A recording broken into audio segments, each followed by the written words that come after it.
people that have gone through this major tobacco reform in New Zealand, getting the legislation passed. They're working on the regulations at the moment to put everything in place for the changes to actually happen. So yeah, just to see what we can learn from them and what one day we might be able to use in major tobacco reform here in Tassie as Australia. So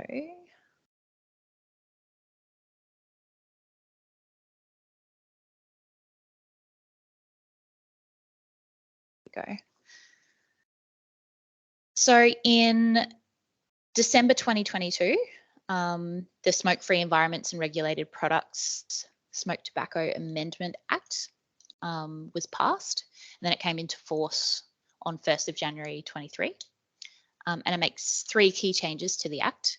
A major reduction of retailers from 6,000 people selling smoked tobacco products in New Zealand down to 600.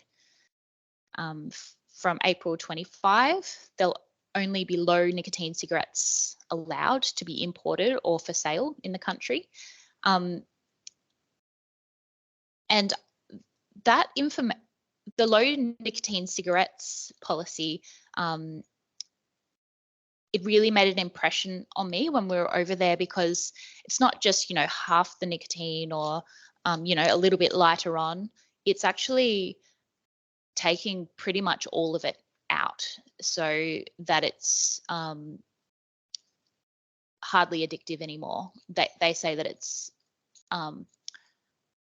pretty much not addictive. So for context, cigarettes can be anywhere between 10 and up to 25 or 30 milligrams of nicotine per cigarette, and they're taking it down to 0.8 of milligram.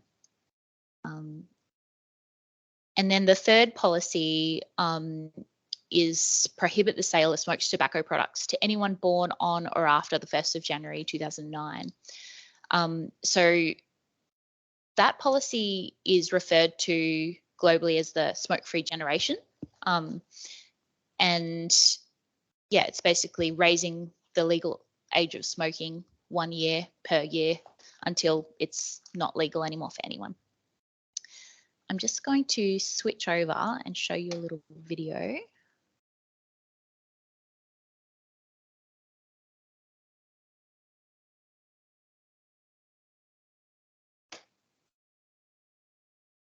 Share audio. So when I start playing this, let me know if you can't hear or see things.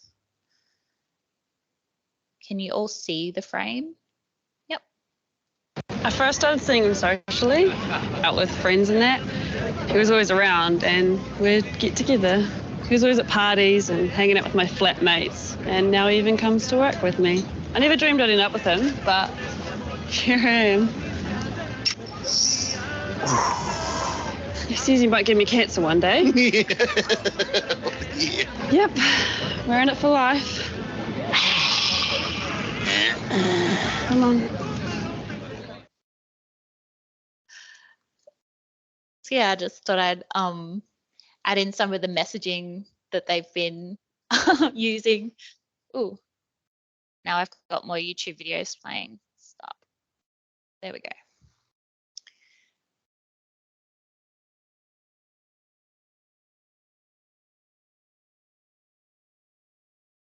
I just want to say everyone's face when she kissed him. Oh my God.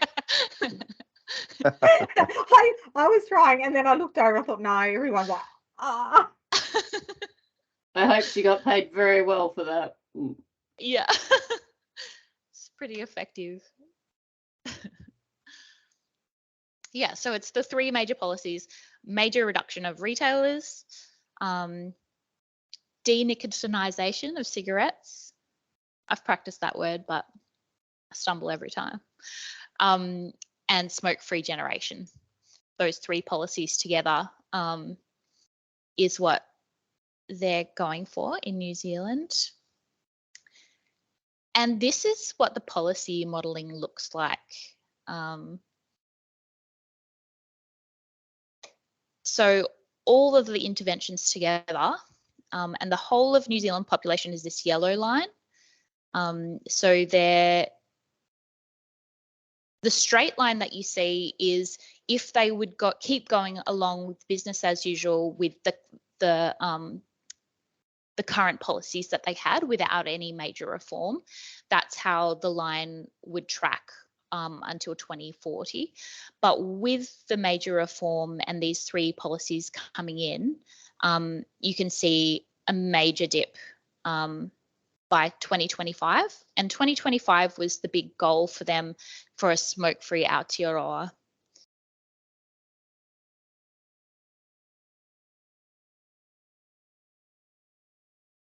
So tobacco reform in New Zealand, what led up to the change in legislation?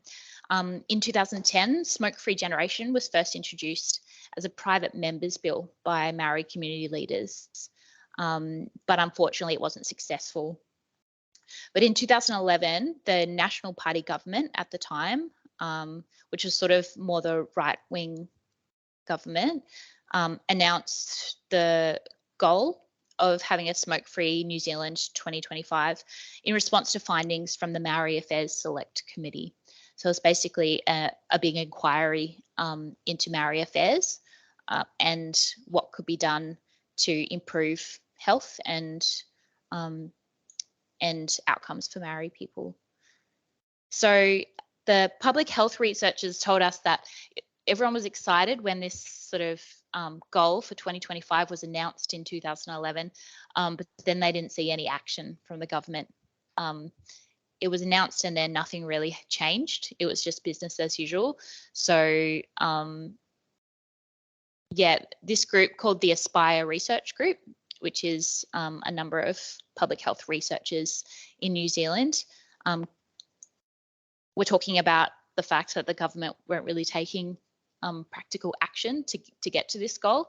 And so they decided to come up with a strategy for them. So they led the development of an evidence-based strategy with the National Public Health Agency, and it was called Smoke-Free Aotearoa Action Plan 2025. And they presented that to the government. And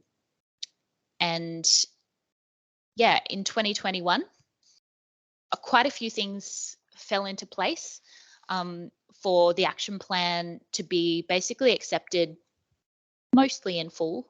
They were really happy with how much of it passed through sort of without big chunks of it being stripped out.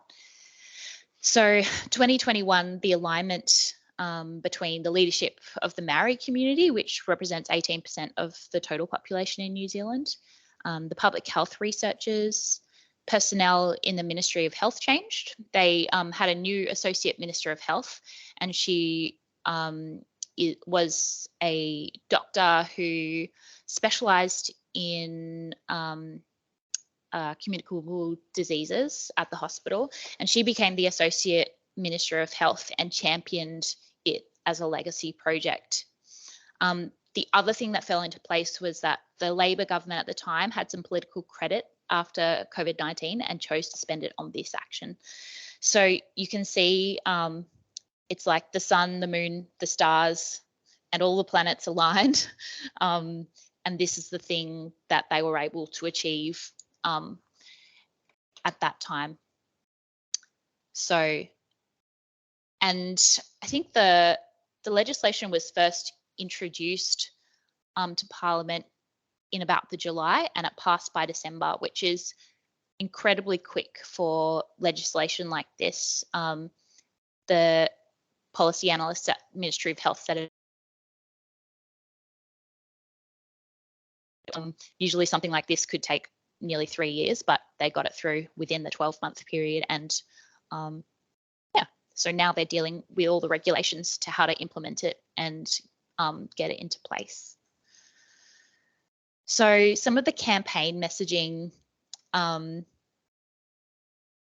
I guess the campaign strategy, it started off with a lot of community consultation and had opportunities for people all throughout the community to give their opinions on different policies.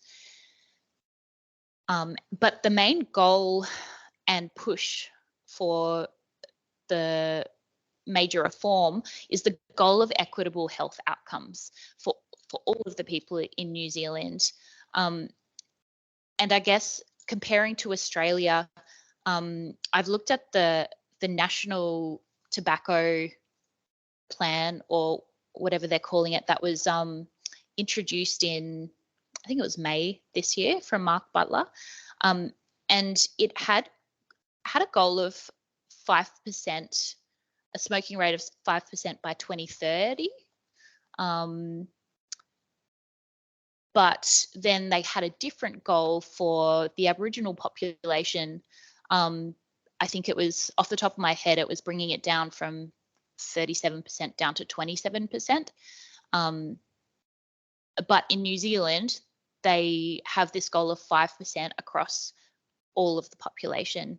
And this major reform was really focused on getting the outcomes for the people that smoking affects the most. Because the business as usual type smoking cessation support that we've seen over the last 20 years seems to have made more of a difference to the higher SES population than, and some people have seemed to, I guess, miss out on the benefits of the lower smoking rates. So the campaign was very much Maori-led and messaging by Maori people for Maori people. I guess the historical context for New Zealand is that the government has a treaty with the with Maori population that mandates protection from harms introduced by colonisation. And traditionally for the Maori people, there was no smoking in a ritual, like for rituals or for traditional celebrations or anything like that. So this is one of the messages that they, I guess, said to the Maori population was, let's, I guess, break free from this harm that was introduced. And one of the answers to the big personal liberty argument is to focus on personal liberty from addiction and the influence of big tobacco.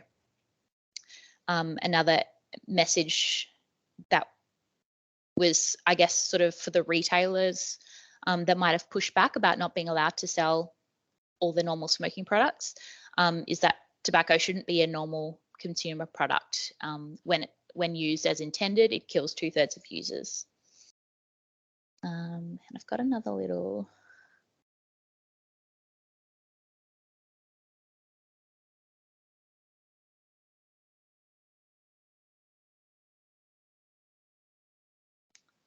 Share audio, you can see that. Hey, what's that big ass 2025 about? 2025 is Aotearoa's goal to be smoke-free. Since tobacco was introduced to Aotearoa, it's been glamorized through advertising, made super easy to access, normalized as an everyday activity, and even now. It's still lingering. So, we're doing something about it. Break free to smoke-free Aotearoa for the next generation. Visit breakfreetosmokefree.nz.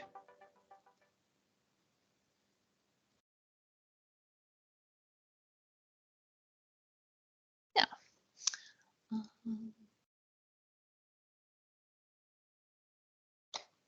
Yeah, so it's very much about that engaging youth and that sort of young audience and focusing on the freedom from addiction rather than people focusing on the freedom to choose smoking.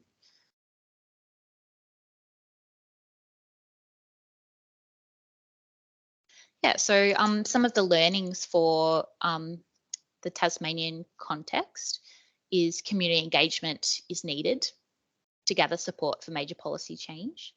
Denicotinisation of cigarettes is estimated to be the hardest policy to gain support for of the three that New Zealand introduced, but it would have the biggest impact. And I'm going to actually show you another model here.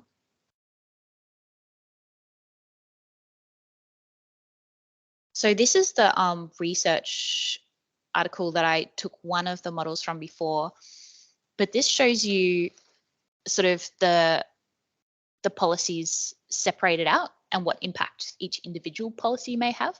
So they estimate that denicotinisation would be the most and have the fastest impact. So that's the one that would get them to their goal by 2025. And then plus with media. But if they just did retail reduction, so down to the 600 retailers, it would still be past 2040 by the time they did it. If they just did smoke-free generation, which is a really long-term policy, it's an end game policy to completely stamp it out, but it's going to take 20, 30 years for it to work.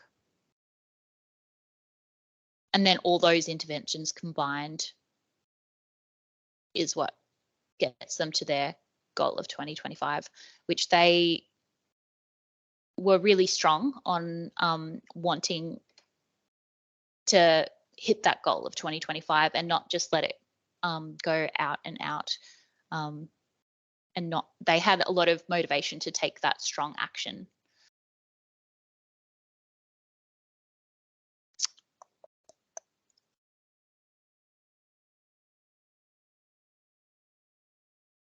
Oops, I think I just shared the wrong thing. Stop sharing. Okay.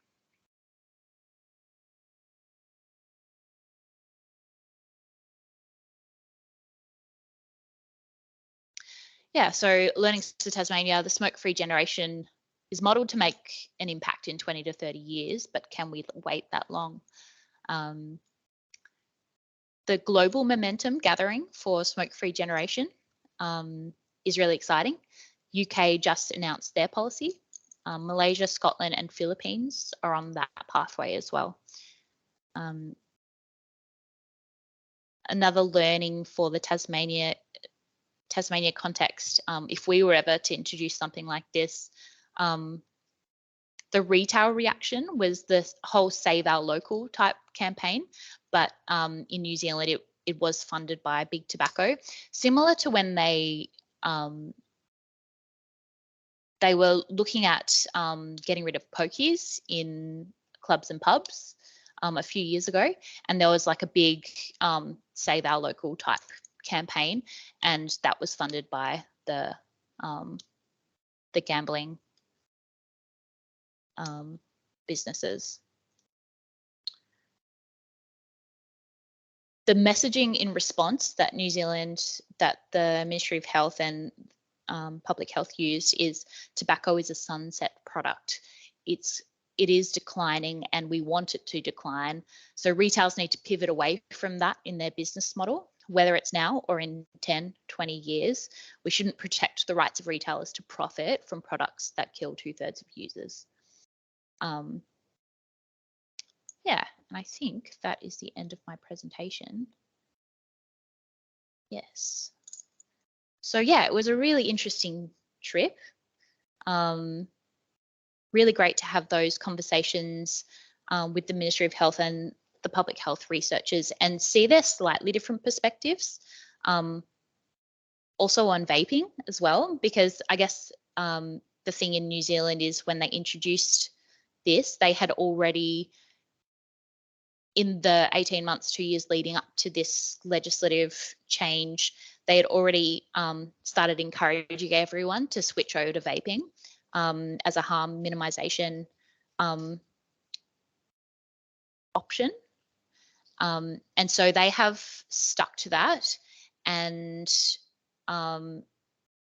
the Ministry of Health are very much, promoting vaping, but they also see the issues that they're getting now with that mixed messaging, where they are actively promoting long-term smokers to switch to vaping, but then they're trying not to let youth and non-smokers get onto vaping, and they're having major issues.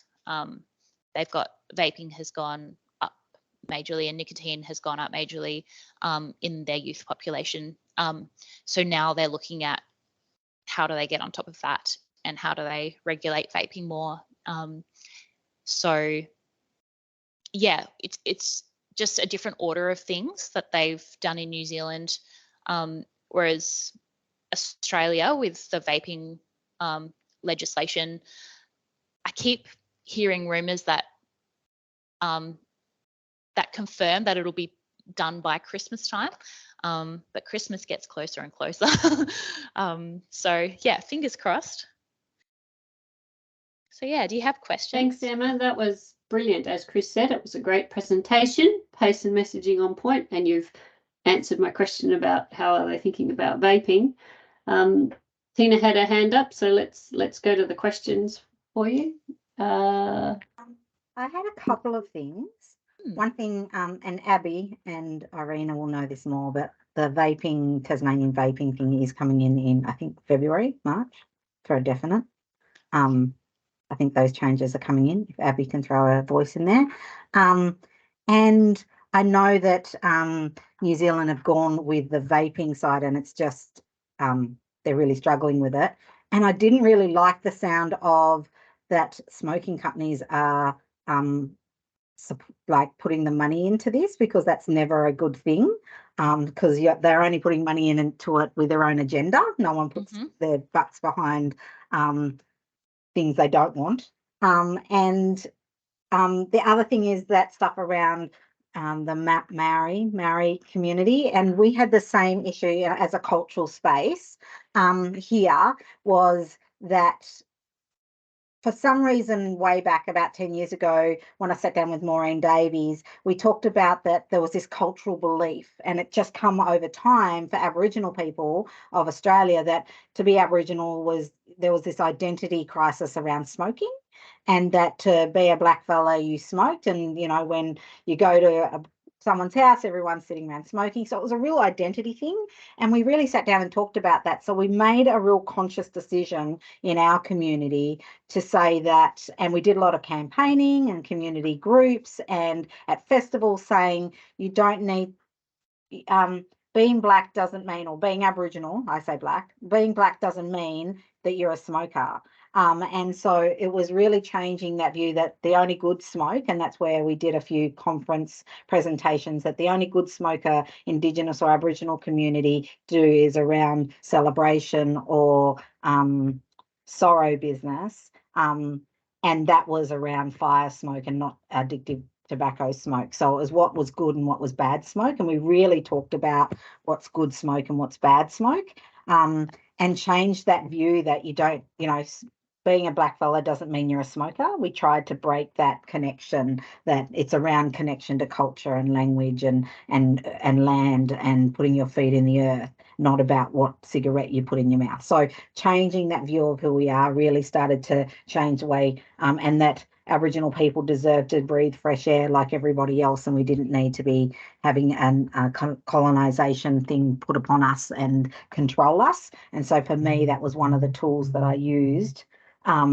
for talking to community, was, you don't want to be controlled in anything else. Why do you want smoking to control you? So that helped. So that's one part of it.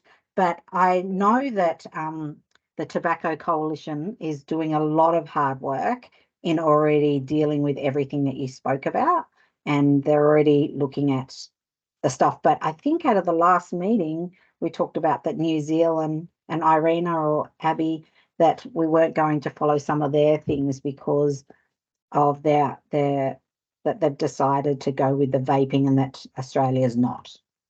We're not going to fall down the rabbit hole. Yep.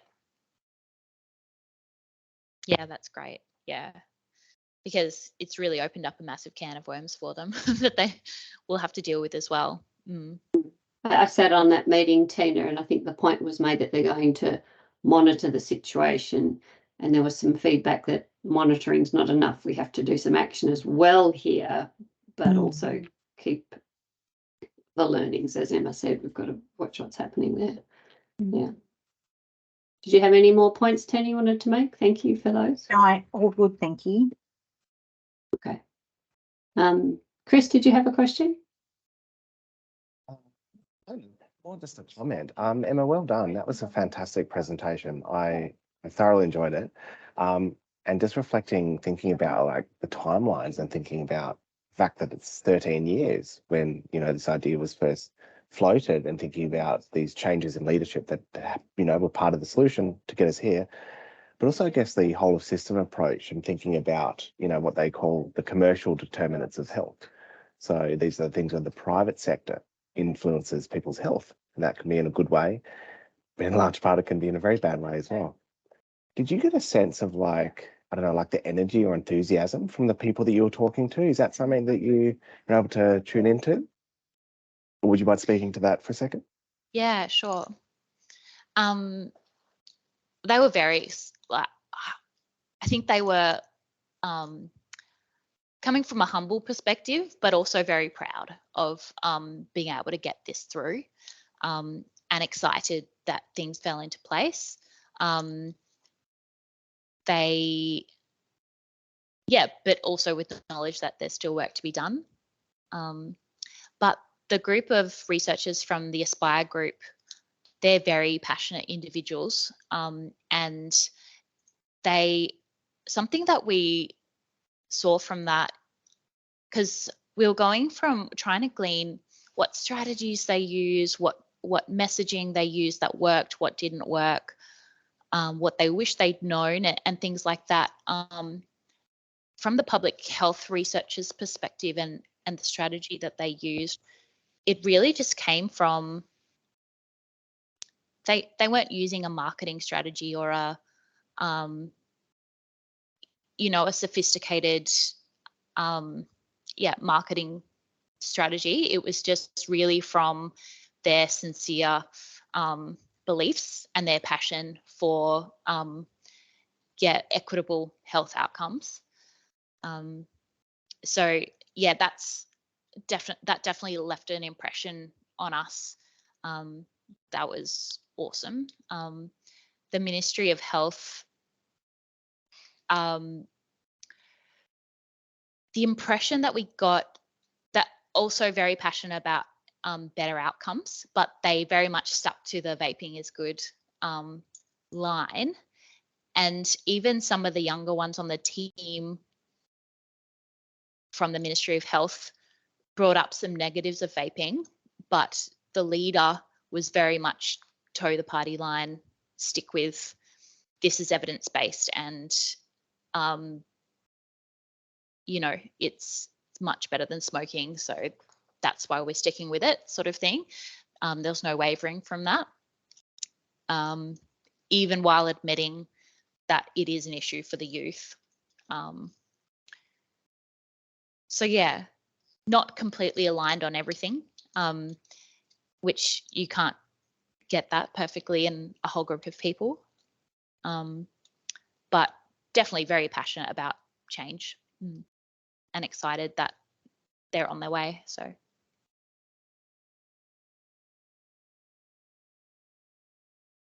Yes, you go, Tina. I just wanted to say, I always think that, and for many years now, that they've done such a good job in their media campaigns. I remember when coming first into this space, and they had the pregnancy posters, and they were all really cultural and really amazing. And we used them because we didn't really have anything here at that stage.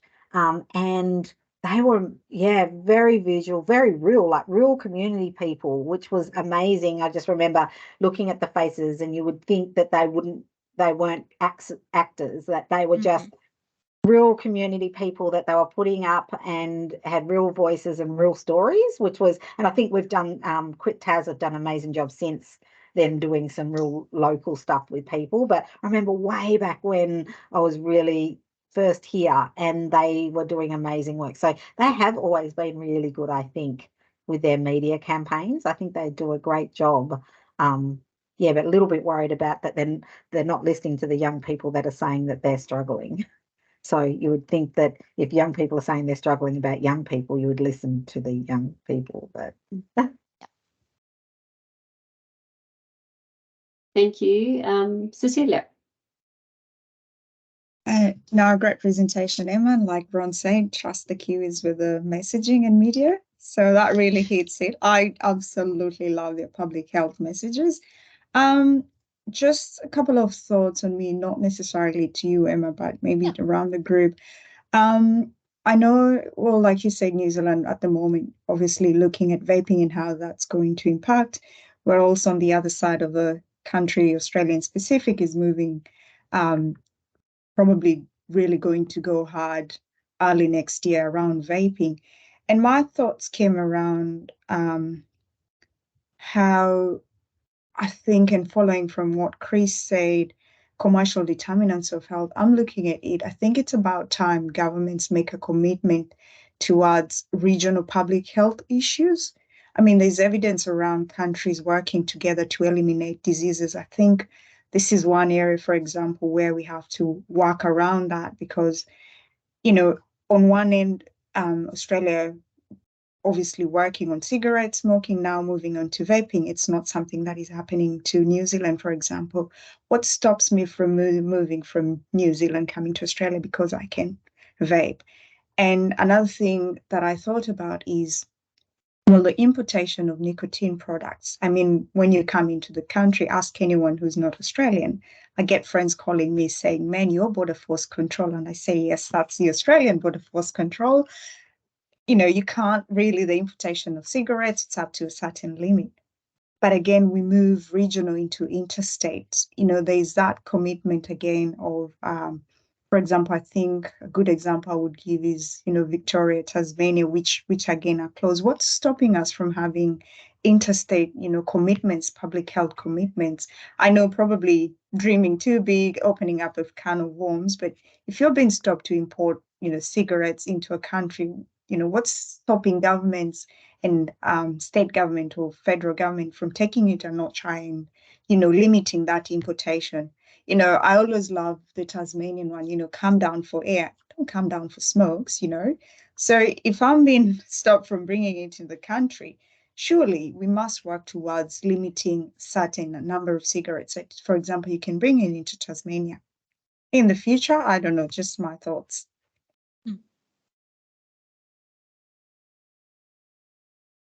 Yeah, excellent. And I guess, as Chris says, yep, great idea. Let's be excessively optimistic. Yep. Yeah, absolutely. And I think it is about working on the demand side as well as the supply side at the same time. Yeah, they both are important. Any more questions for Emma? Going very well for time. My favourite thing to do is what is one thing you learned today?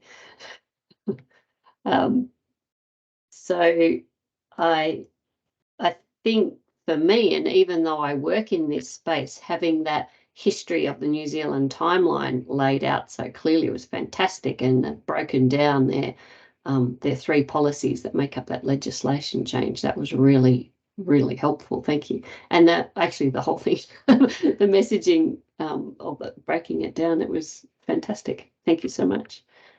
Chris is nodding. I'm sure Chris has a one thing I learned today.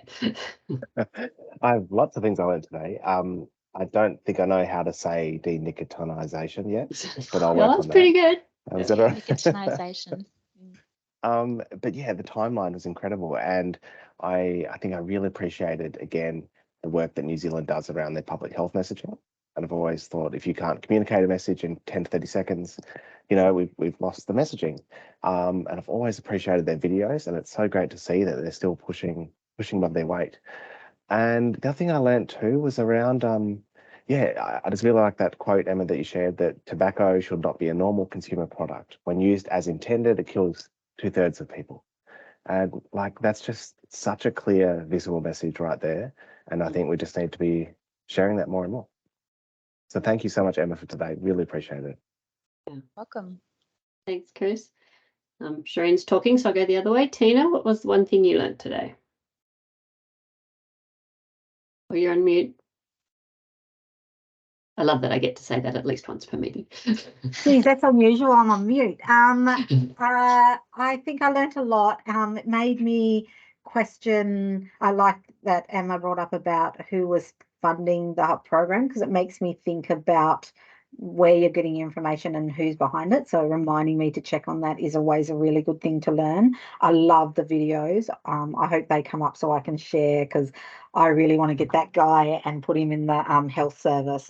Just plant him in there, and because I often use that tool for my community around, because people say it's like my best friend that got me through life, you know, through the hard and the good times, and if only they knew what their friend looked like and was doing to them, you know, and to have that real visual was just fantastic. I absolutely thank you, Em. That was so good, and just, I mean, understanding what they're doing over there and seeing the hard work that Tasmania and Australia is doing in that space, and seeing where we align with them. Yeah, thank you. I love the presentation, and thank you. Thanks, Tina.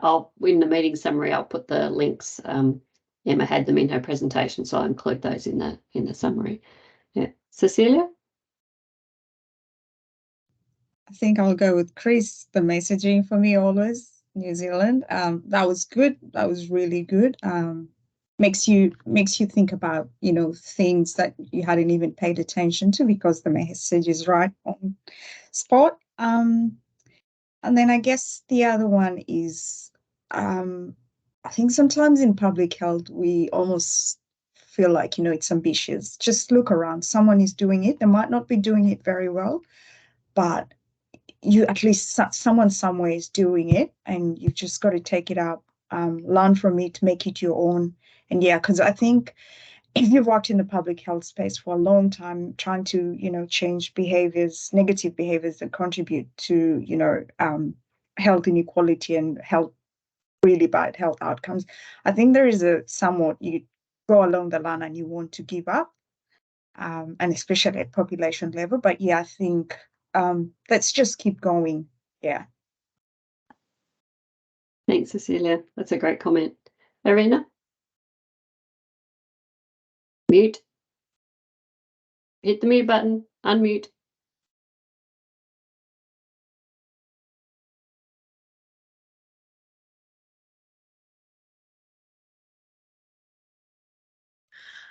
Apologies. I'm very aware that I'm a bit silent. I've had a death in the family and a bad email this morning, and as I'm listening, it's just coming sort of whatever.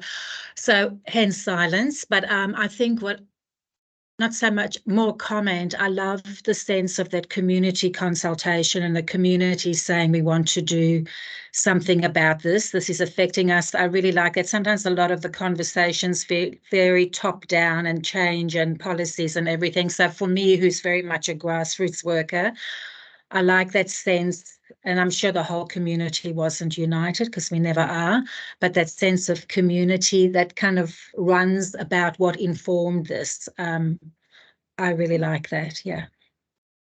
Thanks, Arena. Bron? Sorry to hear about your bad news, Arena. Lots of things. Yeah, that was an excellent presentation. Thanks, Emma. It's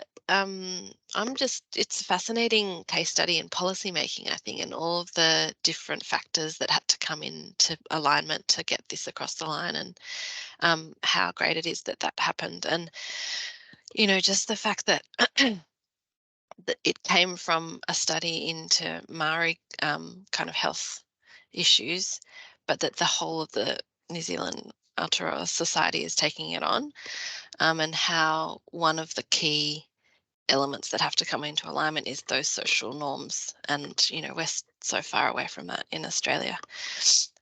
Yeah, it's not a very happy reflection, but there you are. No, that's great. Thanks, Bron. And Shireen, did you have anything you wanted to add? I think I just from what I took from it, I'm actually I'll do the flip side of Bron. I'm actually really excited that somebody's sort of leading the charge, I suppose. They're trying something new. And in some ways, when I was reading the policy focus slide that Em put up, like it seems quite incredible, like 6,000 to 600, like that would be quite an adjustment, I imagine, for the local people. So yeah, like I know that Australia would find that hard, I think, to adjust to, but I am really excited that somebody's leading the charge, and I think we can learn, and we are learning from New Zealand in lots of ways. So I think this is actually a really positive step. Yeah, really cool. Thanks, Shireen. That's great, everyone. Now, I do normally ask for survey feedback, but because I've been away, I don't think I've actually prepared a new survey form. So you're survey free this month. The one thing I would like to ask, just before we've still got a few minutes, is quite a few of us are up north. Did you want to? Oh, actually not today. Actually, most people are south or interstate today. Maybe do a face-to-face catch up and just have a Christmas coffee, maybe, or yeah. I would certainly take you out for a coffee, Emma, after that brilliant presentation. And Shireen's nodding, so I'll try and do it up here and in Hobart. So I might send out some dates to see if that'll work. I know we're leading into Christmas, but coffee only has to take half an hour, and it'd be nice. That was some of the feedback that we got from the evaluation survey. A few more face-to-faces, so we'll try and do that. Yeah. Thank you very much. We're not meeting now till the 21st of February 2024. And I will make it 10 a.m. so we're not also stretched of a Tuesday morning. Thank you so much for your contributions this year. I've really appreciated it, and to make this community of practice work. So we'll look forward to having a little break, but coming back with some enthusiasm next year. And that was a wonderful way to finish, Emma. Thank you again so much. Yeah. Have a great day, everybody. Bye. Thanks, everyone. Bye. Bye.